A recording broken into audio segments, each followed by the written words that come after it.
Shinran's central assertion in the chapter on teaching is explicit, quote, "To reveal the true teaching, it is the larger sutra of immeasurable life," close quote.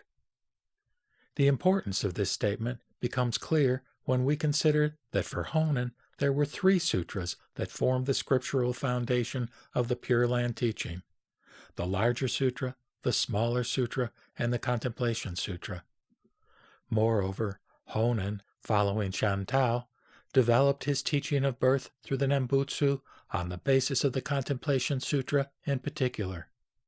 The designation of the sutras in which the teaching is rooted is crucial to any school of Buddhism. We must consider, then, the significance of Shinran's departure from Honen in declaring the larger sutra alone as the true teaching. Shinran states, quote, "The larger sutra of immeasurable life, the true and real teaching, the true essence of the Pure Land way." True and real, in contrast to provisional means. He understands the teachings of the path of sages to be provisional, and those of the Pure Land path to be true.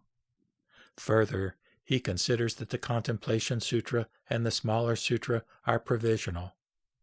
Thus, for Shinran, the larger sutra alone is the true teaching. Sakyamuni appeared in the world solely in order to preach it, and all other teachings were delivered as temporary, provisional means accommodated to the capacity and character of the particular listeners.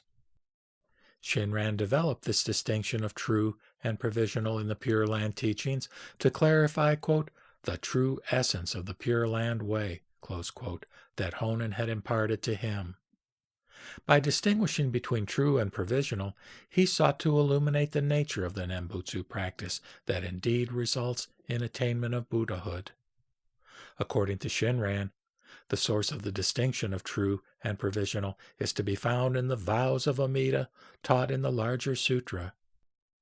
He takes the teaching of Amida's directing of virtues to us through the primal vow as the true, and the teachings of the practicers directing his own merit accrue through self-power as the provisional.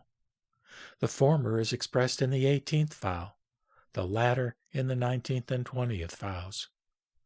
For Shinran, it is the working of the primal vow, other power that transcends all effort to perform good, rooted in self-attachment, that is true and real.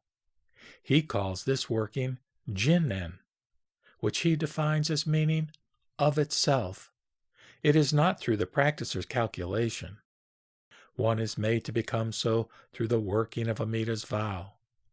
Jinnen signifies true reality, Dharma body as suchness, and also the working of this reality in the world of sentient beings as the primal vow of Amida, or Dharma body as compassionate means. This working of Jinnen acts to awaken all beings to itself. In terms of the vow, it brings all beings to birth in the Pure Land, which Shinran declares to be itself Jinnen. In his concept of Jinnen as the working of the primal vow, we find a thorough rejection of self-power. In his view, however, reliance of self-power is affirmed in the 19th and 20th vows, and in their explicit meanings, the contemplation and smaller sutras concretely teach self-power practices. In their implicit meanings, however, they are in accord with the larger sutra, and together with it reveal the true teaching, for the rejection of the self-power attitudes they teach becomes a direct means for entering the other power of the primal vow. In this way, the 3 Pure Land Sutras, traditionally held to be the core of the Pure Land teaching, are all understood by Shinran to lead beings to the true reality explicitly taught in the larger sutra. Our encounter with the teaching, attainment of practice in Shinjin, and realization of Buddhahood all come about through the working of Amida's vow. Thus, the quote, "true essence of the Pure Land way," close quote, refers not merely to the written teaching, but includes the entire process of salvation. For him, the Nembutsu taught in the tradition of Shantao and Honen is itself the working of other power. In Shinran's terms, it is Nembutsu as the practice directed to us, realized in us through the primal vow. It is this Nembutsu that is the true teaching.